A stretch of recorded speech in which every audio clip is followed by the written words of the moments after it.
Hello and welcome to How to Deal with Grief and Trauma. My name is Natalie Himmelrich.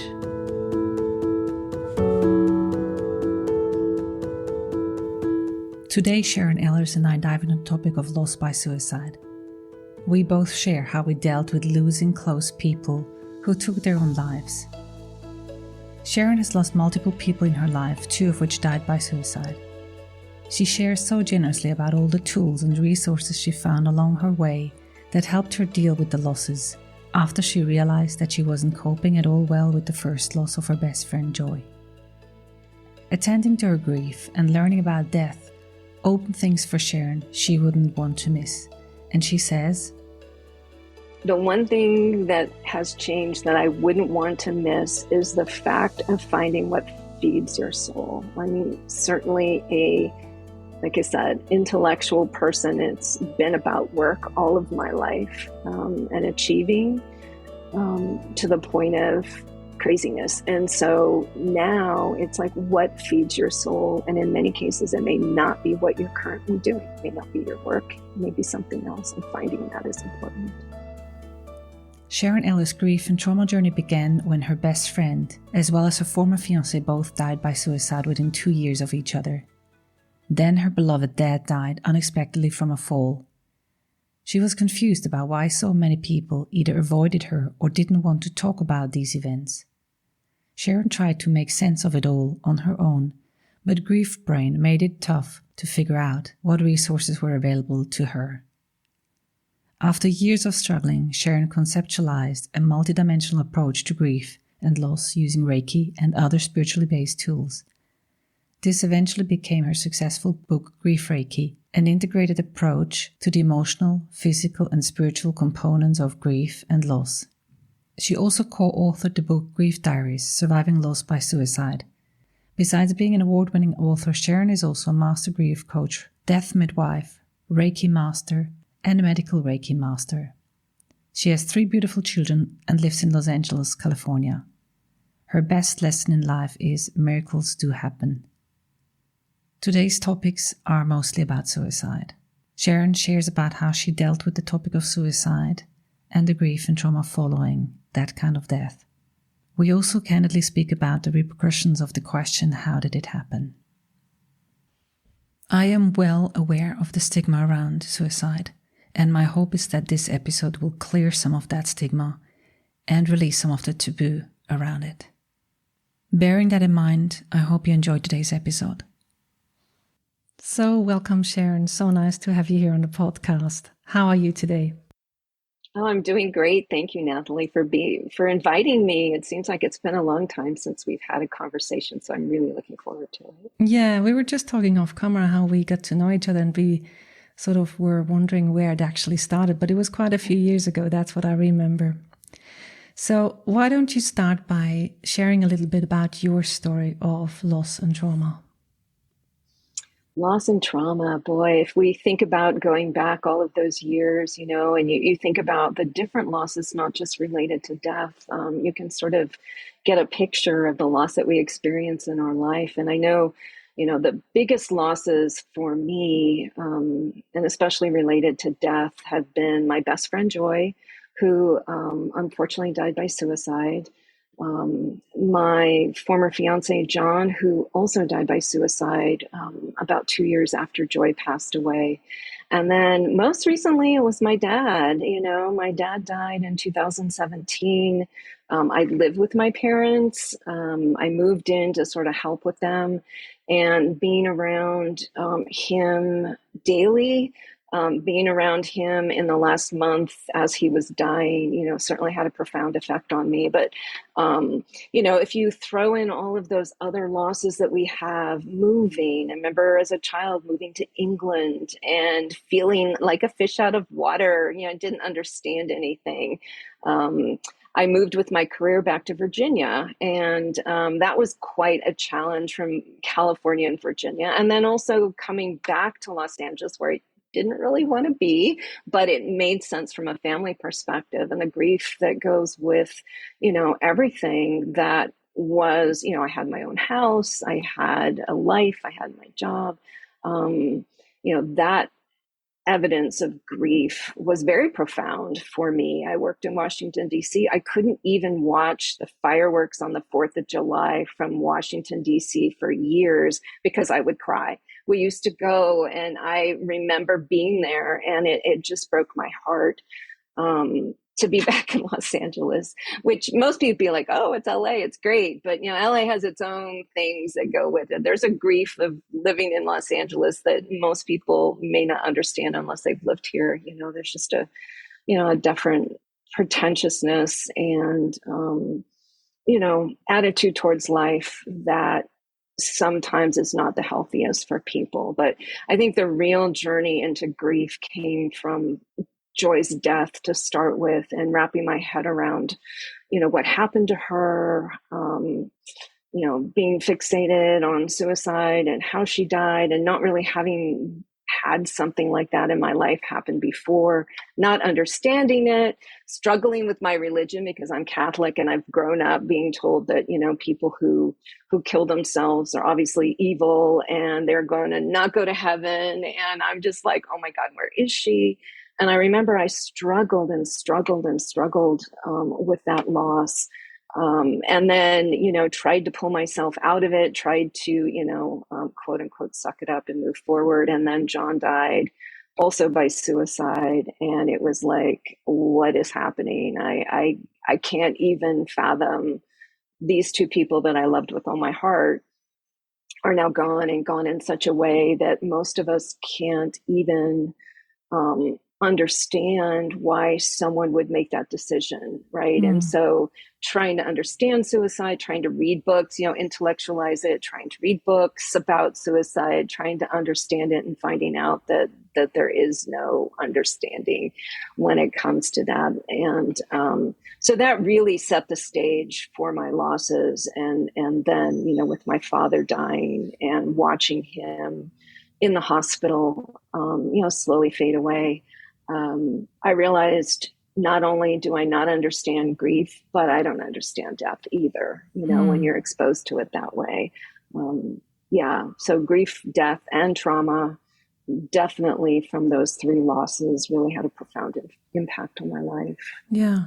I want to go back to suicide, and I'm not sure if you actually remember or know. My mother died from suicide, and it's 10 years ago, or was 10 years ago in January. And so some things that you said actually reminded me of wanting to understand it. So when was it that Joy died? What year was that? She died in it seems so forever ago, but it seems like yesterday. It was 2009 when she died, and then John died in 2012. Yeah, so my mother died in January 2012, and it was a bit of a lead up time in my case, because she had multiple suicide attempts before. Until then, in January, she died. And I had a conversation after one of the suicide attempts with her. And I was actually 19 weeks pregnant at that time. And I was so furious at her. And I said to her, what were you thinking to leave me here in grief over my own mother while I'm pregnant with your granddaughters? And she said, Natalie, it has nothing to do with you. And I could then later also put the things together that me, from a sane point of mind, could not understand what was going on in the mind of a depressed person in case of my mother. I don't know about, how was it in the case of Joy and John? Were they depressed, or was there some lead up that you can now understand? Yes. Joy was definitely, she had other suicide attempts. I remember being at work and getting a phone call that she had taken some pills, and me getting into my car and, driving to her house. So there were attempts when I was physically here in California. And then when I moved to Virginia, she and her husband, he retired, and they moved to Las Vegas. And she had several attempts while she was there that I knew about. One, and again with pills, after I was on the phone with her, and I was in Virginia, and there was nothing, I couldn't drive over. So in that sense, she struggled, right? She struggled with depression. She struggled with gambling, moving to Vegas. Gambling became an outlet for her. She struggled with that, went into massive debt.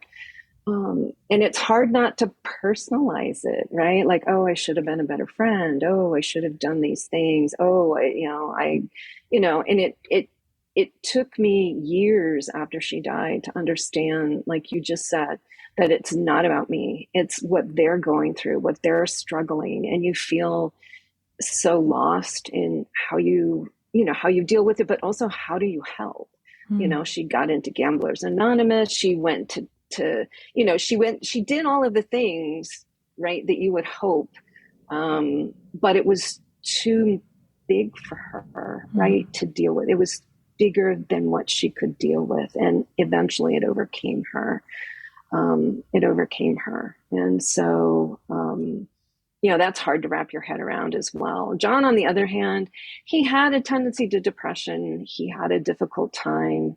But he had been a police officer, and he was very much against guns and suicide and violence. And so when it got to the point, and his came more from, he had neck surgery and was just in extreme pain, pain that wouldn't go away for years. And, the pills and it just didn't help. And it was a surprise, I think, that he chose to take his own life in many ways. And in many ways it wasn't, because I think he felt like his time was over, right? Like it was done. He was in so much pain that it was just time. And so I don't again, I don't understand it. I don't try to rationalize it. I just respect the fact that that's what he felt. And that's what led him to make that decision or undecision or whatever the right words are. And in that moment for both of them where they made the choice, I can't even imagine what it felt like for them to make that choice. And so, the sympathy and the compassion and the understanding, not that I wasn't angry at first. I was pretty, you get angry.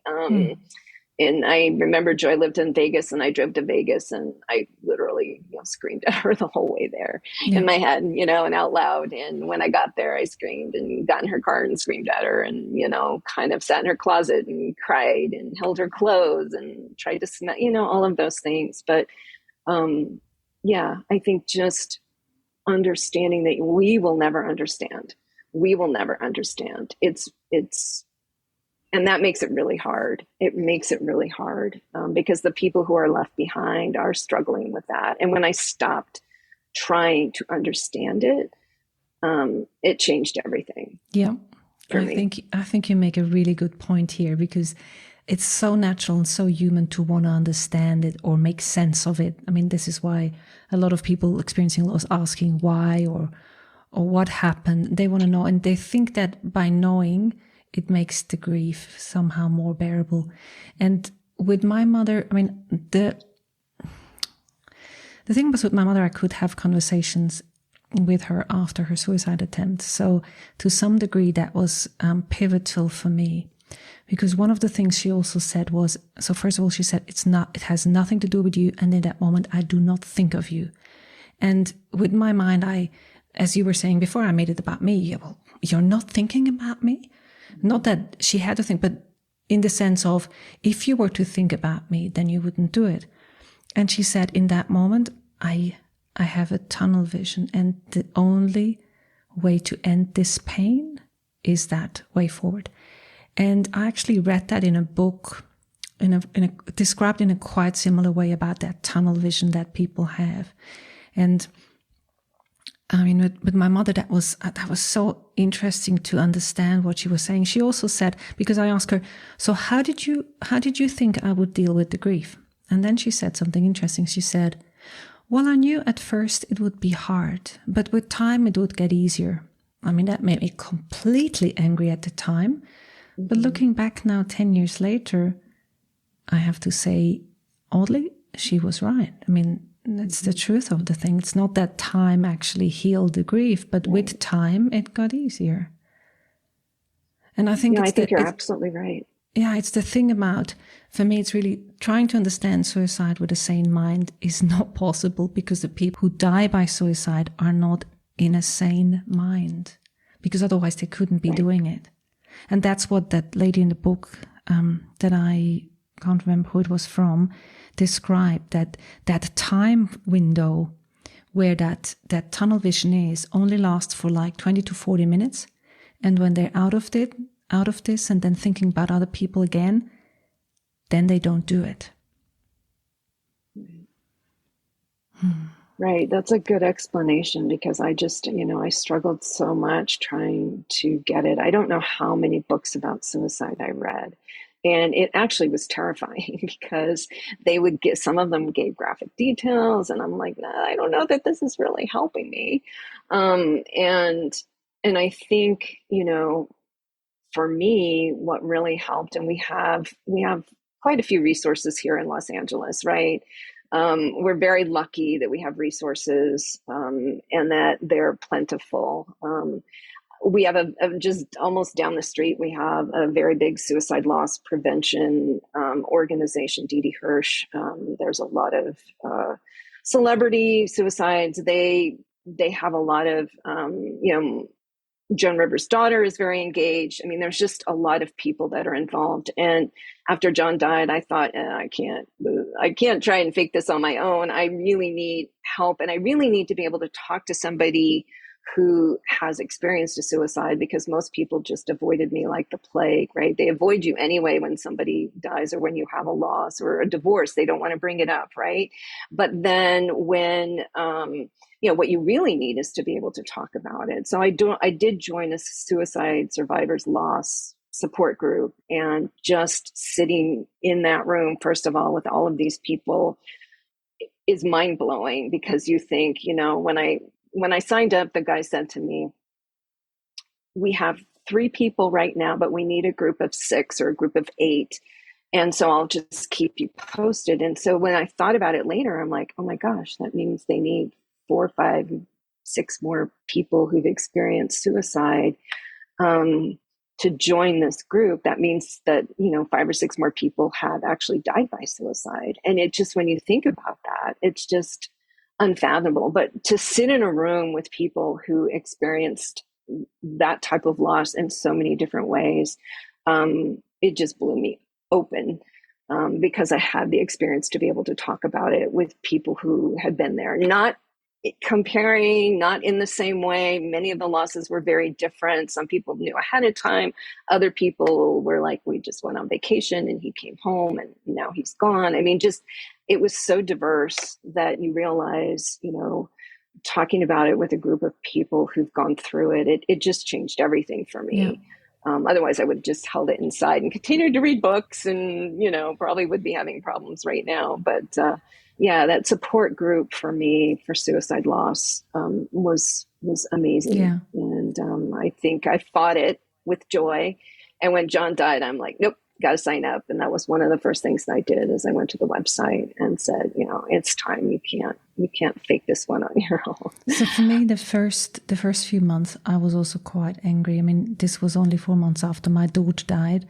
And so I remember the first few months I was so angry, and I wrote anger letters to my mother, because I was also dreaming, like I had continuous dreams of her. And then when I moved back to Switzerland, which is 10 years ago now in August, then I actually also joined a peer support group of other people who's also suicide survivors, so similar to you. And I fully agree with you. That was really helpful, because you're in the same boat.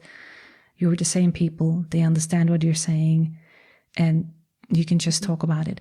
Now, I'm interested, you said about the books, because obviously there's good books out there that are supportive, and you said there were some that had graphic details, and you said that was not really helpful. And I want to say something with that, because people might not realize that certain details might actually be re-traumatizing for people who are survivors, but also for the people hearing that. What do you think about questions when people ask you, well, how did Joy die, or how did John die? Is it a question that you want to answer or not, or how was it at the time? I think in the beginning, I was just hesitant to say anything about the fact that it was suicide. Um, because I had never experienced before. I didn't know what I'm supposed to say. I didn't I didn't want more questions, right? Because it's hard enough to say. I just used to say my best friend died, and if people knew me, they, a lot of my friends were friends with her. And so everybody kind of knew what was going on. But in many cases, there seems to be a macabre sort of fascination when you say suicide. They want to know how. And it's kind of like, well, does it really matter? They made the decision to take their own life. Doesn't matter if she drank something or she, it doesn't matter. And I think over time, I realized that, how she died is really irrelevant. It's the fact that she's gone and she chose, suicide as the method. So I tend to be more protective of that. But I also find that when I talk about it, then it comes up in conversation, and it's amazing how many people have lost. I mean, suicide is so prevalent. It's so prevalent even in the last 5 years during the pandemic. To be able to talk about it and say it in that sense, from I don't want to say from an educational perspective, but from giving people the opportunity to be able to talk about it back to you, has also been very freeing. I work and I support the military. We have so many suicides. This is the month where they do suicide prevention training. We had a lieutenant barely in his 20s, died by suicide recently. And the chaplains and everything, they talk about how it happens so that people understand it better. So I think, I don't know if that answers your question, but I think, I tend to read the room now a little bit better, and whether it makes sense to say, so that somebody who's been through it can relate to me, and I can relate to them on the method. And in other cases, in general, I'll just say I lost my best friend and my fiance and my dad, and I don't give any details. The point is they're not here; they died, and the grief that came out of that is still as powerful as it would be. My dad died from a fall. I mean, he didn't die by suicide, and it's devastating. So, again, it's about grief and love, and the amount of love that you have for those people, not really how they die. You have to kind of separate those things, I think, sometimes. I think you made the point about fascination. I mean, there's a fascination around how did that happen, because people cannot really imagine, or to some degree, it's like a fascination with big events like the tsunami or 9/11. There's this fascination that keeps people glued on television, right? And that's also the fascination with death by suicide, because there's a force to it, or there's a power to that. And I remember my father, he needed to speak about it in detail, and to me it was very clear that I was very open. I said my mother died by suicide. And then in English, some people have a problem with committed suicide. And I mean, I just said she died by suicide. And I did not share the how, because I think also there's also a question of traumatizing the other person, because once they have a picture, they live with the picture. And I still remember the time when my ex-boyfriend, at the time we were like 20 or 22, his father died from suicide. And I knew how he died, and that picture stayed with me. And I can still imagine it, right? So the question is how purposeful is that for the other person to actually know? And when the person has asked me, I would always say, how much does it help you to know the answer? Yeah, because it's a fascination to ask the question. It's like, oh my God, what happened? And I say, well, how does it really help you to know the details? Remember that you have to live with the picture for the rest of your life. Right. And that sort of took them out of the fascination and of the question that was maybe asked without thinking about it, and then say, oh, hold on. Yeah. Yeah, no, that's absolutely true. And I think even, with the media, these days. The fascination in the public with, especially when it's a celebrity or, personal, somebody who's, prominent in the community. I mean, I've been devastated, and I still am, over many losses by suicide that have happened with public figures. Robin Williams just did me in. I mean, that was 8 years ago, and it seems like every day. But I think you made a very good point.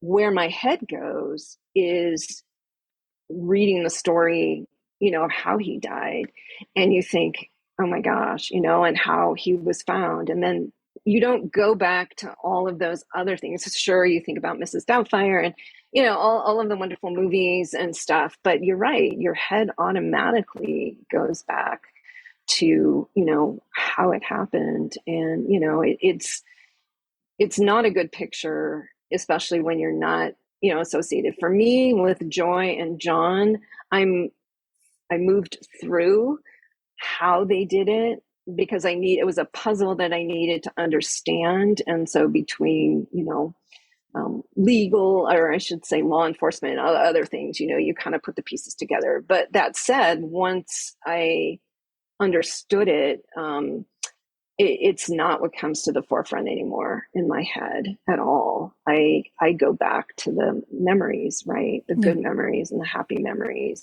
Certainly when that date comes around every year,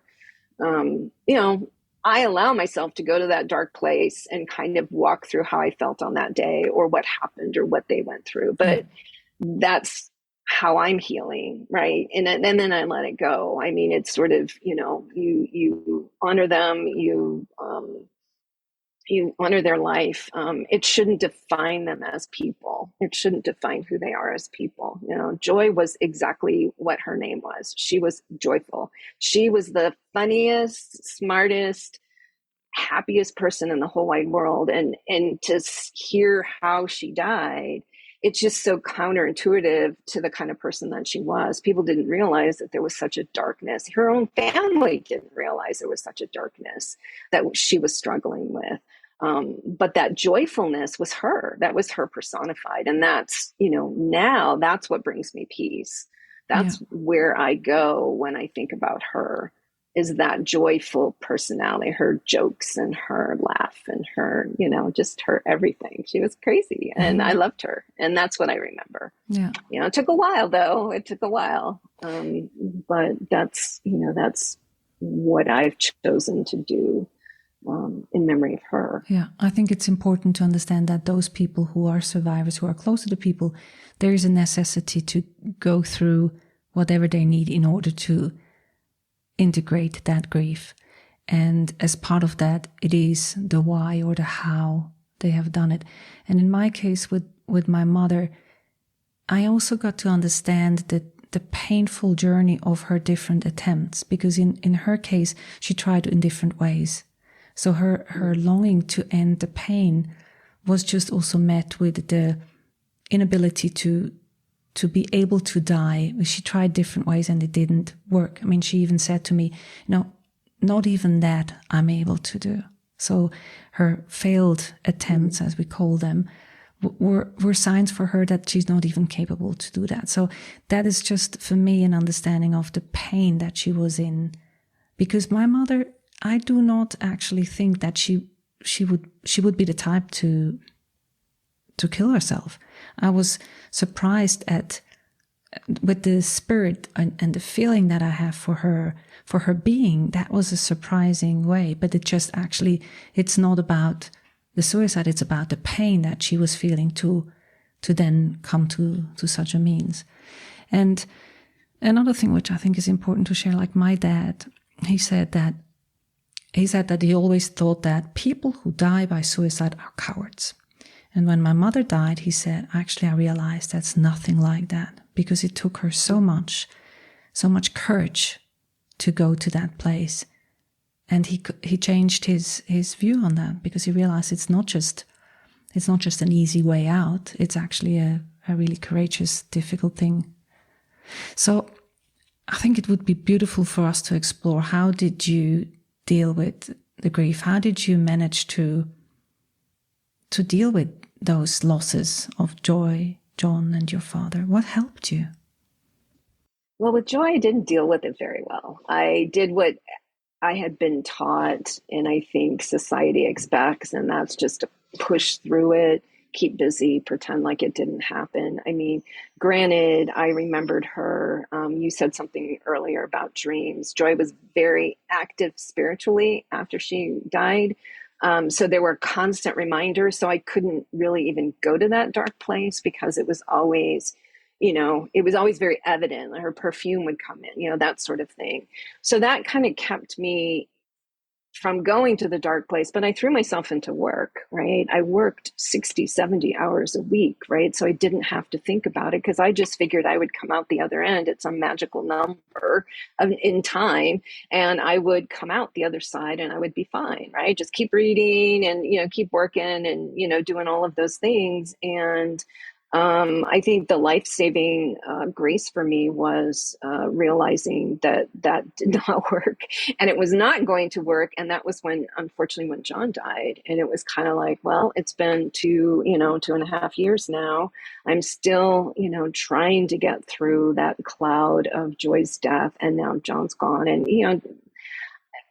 he was the love of my life, right? I mean, I was married, been divorced, but this was a later in life kind of relationship that just came from my soul.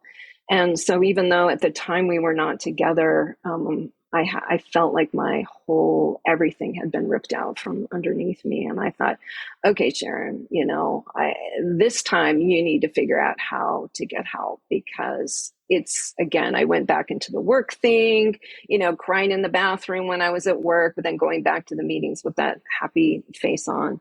But finding myself getting frustrated and more frustrated and angry actually in life. I thought I would sit in a meeting and tell people, last thing you want to do is tell the military officers to go, bad words when you're in a meeting. But it just seemed so inconsequential to be at work. It seemed like in the bigger scheme of life, I wanted to scream out, my best friend and my fiance, who I loved more than anything, died by suicide, and they're gone. And we're sitting here talking about the same old stupid stuff that we've been talking about for 3 years. It just puts stuff into perspective. And I think at that moment, I realized I've got to make a change. I've got to make a change, because I was having physical ailments. My heart, especially after John died, I thought I was going to have a heart attack. I ended up in the doctor's office multiple times, and they're like, well, your heart's fine. And I'm thinking, okay, well, maybe it's the grief, and so I thought I needed to find better ways to heal. Like I said, joining the support group was the first step. I actually went out on foot surgery to not work for 6 weeks so that I could think. I mean, so much happens when somebody dies. You still have life. I still had kids. I still had work. And, you kind of put those things that you need to do in a compartment in your brain, and you get to it at some point, and sometimes you never get to it. And I realized in not getting to it, it was building and building and building to the point that I probably was going to explode. So I chose to go out on elective surgery, which seems a little bit extreme, but for me, it was the only way I felt like I could not be working with a legitimate reason, and just try to put my head around all the things that I needed to do in my own life, and not have the distractions of, work and everything else going on. And so those 6 weeks were actually life-changing for me. It gave me an opportunity to think about, my losses. I signed up for a grief education program during that time. I started bringing into my head all of these things about grief Reiki, about using the Japanese healing technique of Reiki to help others who are grieving. It just all flooded in. And I thought, well, yeah, because it had been so clouded with everything happening. Like, how is all of this information even going to make it through? So those 6 weeks of foot surgery, even though it didn't feel so great, it hurt. It was definitely life-changing, and propelled me in a forward direction of like, how am I going to, now that I understand that I can't do this on my own, and I can't read myself through it, and I can't not feel any of it, how am I going to take what I understand now, a few years later, and move forward in order to heal myself, and then eventually, help other people understand that, there's things that they can do to help move through, the grief and trauma, that are healthy and not necessarily preconditioned by society. So, yeah, a little bit extreme for me, I guess, or for some people to hear, but I needed something extreme or I was going to explode. I was either going to have a nervous breakdown or have a heart attack, is the way I felt about it. And that was how I stopped the madness and gave myself some breathing room in order to figure out and to figure out and feel like, what do I do next? And the feeling was, you get help, you get help. You need some sort of help in order to understand this thing called grief and trauma and suicide, right? So in those 6 weeks, what kind of resources or insight have helped you? Do you have some nuggets that you realize, okay, this is what I realized, or this is what I did that actually made a big change? So the first week, I just watched Netflix. I didn't think, I didn't concentrate. I think I watched like 8 seasons of The Tudors, or then who else? Then Downton Abbey. All the things that I could never do because I was working so much and so distracted. I never had opportunity. I watched movies that I hadn't watched before. I did not think. I'm very type A, and so it's interesting that you say that, because I had a schedule for what I was going to do. And the first week was nothing. Just don't do anything. Just be mindless. Just be mindless and allow your mind to not think about all the things that you normally think about. And that was life-changing in and of itself. And I caught up on all the things that I hadn't watched in so long. And then the next week is like, all right, well, what do I do? And so I just started Googling. I mean, when you're grieving, you don't know. I mean, it's like, where do you go? I mean, now I understand because I've been in the situation. But it's like, where do you go first? And I just did grief, like grief, and saw what popped up and started going through those things and kind of taking notes of what resonated with me. The same thing with suicide. Like, where do you go to get help when you've lost somebody by suicide? I didn't know what Didi Hirsch was. Not in that community. I had no idea the resources that existed. And so I made just my little cheat sheets on my little piece of paper, like, well, here's some options, what resonates with you, and just started that way. And ordered, a couple books. But basically it's like, where are the resources that I can go to get help? And that's where I found Didi Hirsch. And that's when I found the grief education program. And signed up. I mean, it's not like I did when Joy died. I found things, but I didn't follow through. Yeah. It's like, I'll just put those in my back pocket in case I need them, but I'll be fine. I can do this on my own. But this time it was like, I found them. I decided after, doing all kinds of, Googling which things were close, because I felt like I needed to be in person. And back then, I think it was easier to get into the in-person stuff. Now it's been a little bit more challenging, but we've got online, courses as well. But once I did that, and signed up, I felt like a huge weight had been lifted off of me, because now I'm making a decision, I'm taking action, and I'm moving forward. Whether that was going to be the best choices for me, I don't know. I mean, you kind of got to do what feels right. And it felt right to sign up for those. And I have to say, both programs were absolutely amazing for me. And, especially on the grief education side, and realizing that I had been grieving all the ways we're not supposed to be grieving, right? All the ways. I just was a classic. And knowing that and experiencing that, was a huge weight off of my shoulders. Fortunately, also, I had been taking Reiki, Japanese energy healing technique. I worked in Washington, D.C. I worked for a presidential appointee for many years, and he was very high stress. So I went home, I was like 70, 80 hours a week, and I was boing, boing, boing all the time. And I had found Reiki just to find some sort of relaxation technique. I love to walk. Walking was always a big thing for me. I continue to walk through my grief. But the Reiki was a wonderful stress reliever for me from a job perspective. And I found that it was also a huge relief for me during my loss. And so, again, people say, and this is kind of maybe anticlimactic, but finding your tools, and some tools you already have. And I'm like, oh, I've got Reiki, right? Like the whole thing with Reiki is stress reduction. And so grief is hugely stressful. So what techniques can I do? And I just continued to receive it. And then as a result of that, I continued to take classes to learn more about how I could help myself and have a tool that I could use when I wasn't physically out somewhere, something I could do at home, something I could do, very simply. And that was another life-changing, walking in the Reiki, very simple, walking outside, you don't need to go to class for that. So I think finding those tools that you might already have, for some people, maybe they color, for some people, maybe they watch Netflix. I don't know. It's just finding those tools that work for you.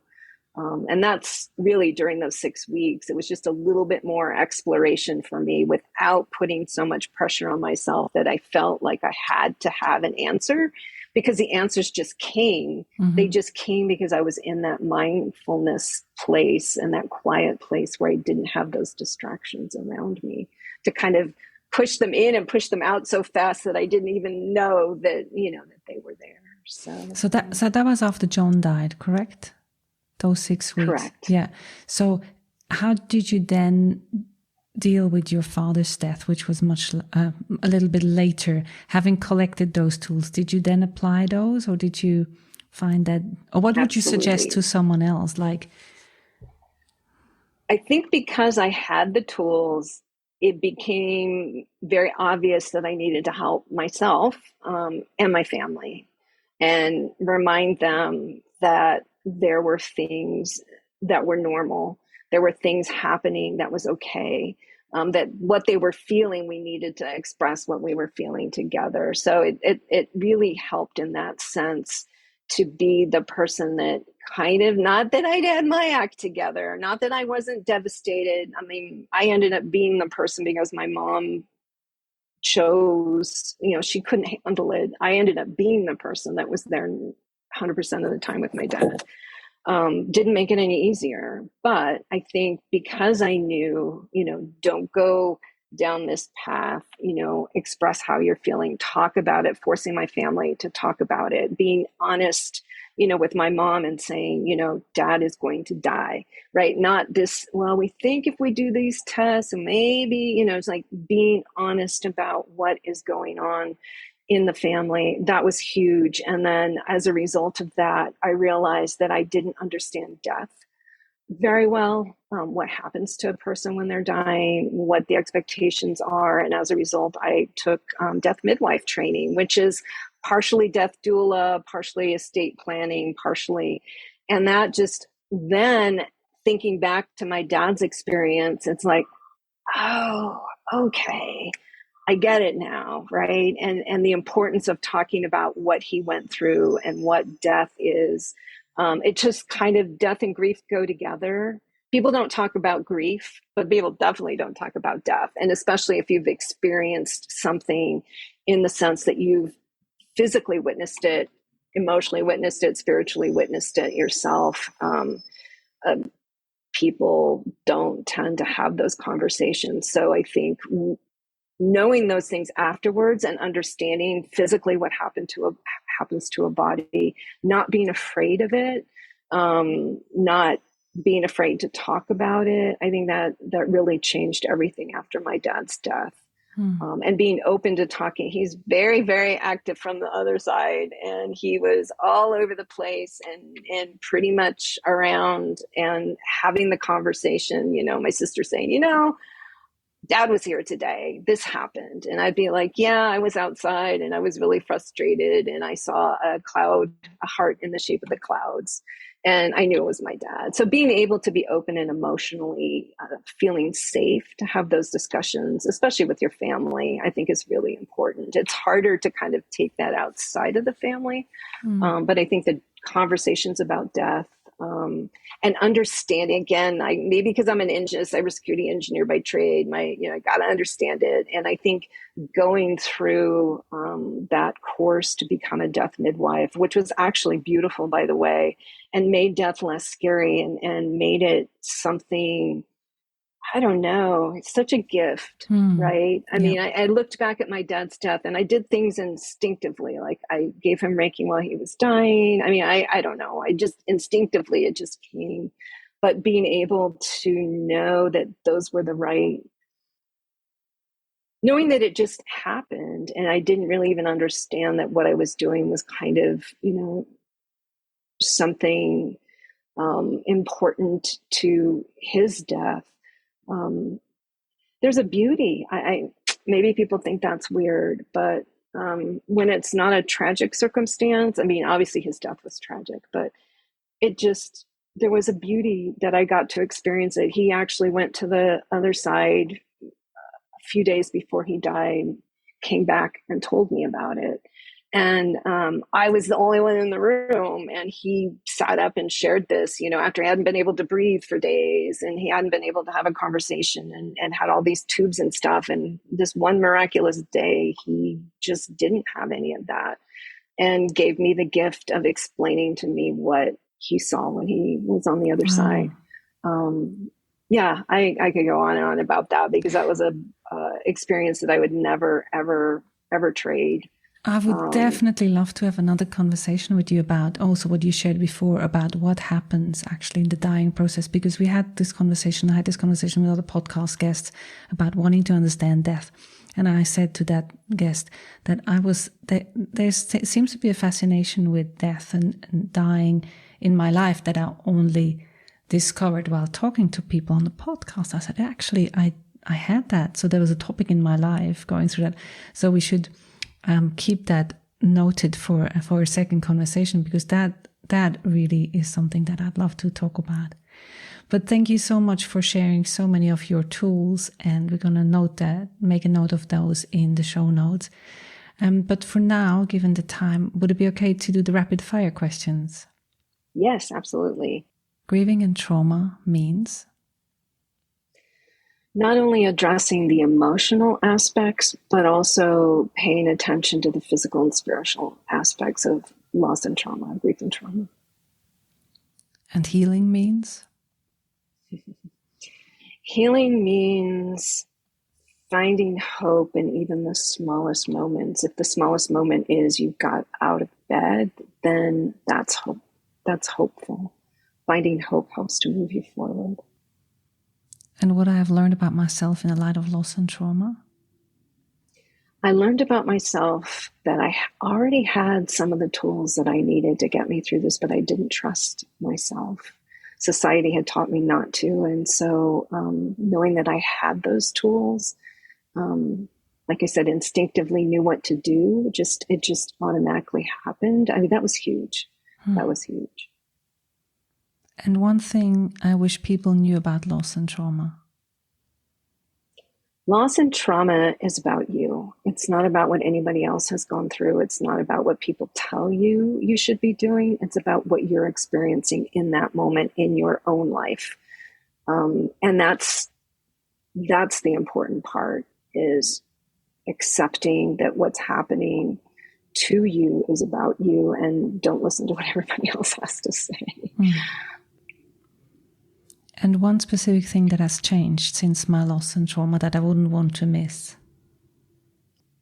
The one thing that has changed that I wouldn't want to miss is the fact of finding what feeds your soul. I mean, certainly like I said, intellectual person. It's been about work all of my life and achieving to the point of craziness. And so now it's like, what feeds your soul? And in many cases, it may not be what you're currently doing. It may not be your work. It may be something else. And finding that is important.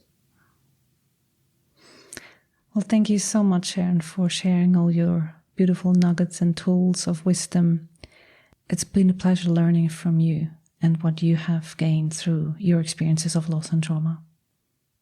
Thank you, Natalie. It's so good to see you again. It's been many, many years, and it's wonderful that we can still connect. Thank you for having me. Thanks for listening to How to Deal with Grief and Trauma. If you'd like to be updated on future episodes, please subscribe to my newsletter on nataliehimmelrich.com. If you need grief support, please contact me for a 30 minutes free discovery session. How to Deal with Grief and Trauma is produced and edited by me, Natalie Himmelrich. To support this podcast, please rate, review, and subscribe to or follow the podcast on Apple, Spotify, or wherever you get your podcasts. Thank you. And remember to keep breathing. I promise it will get easier.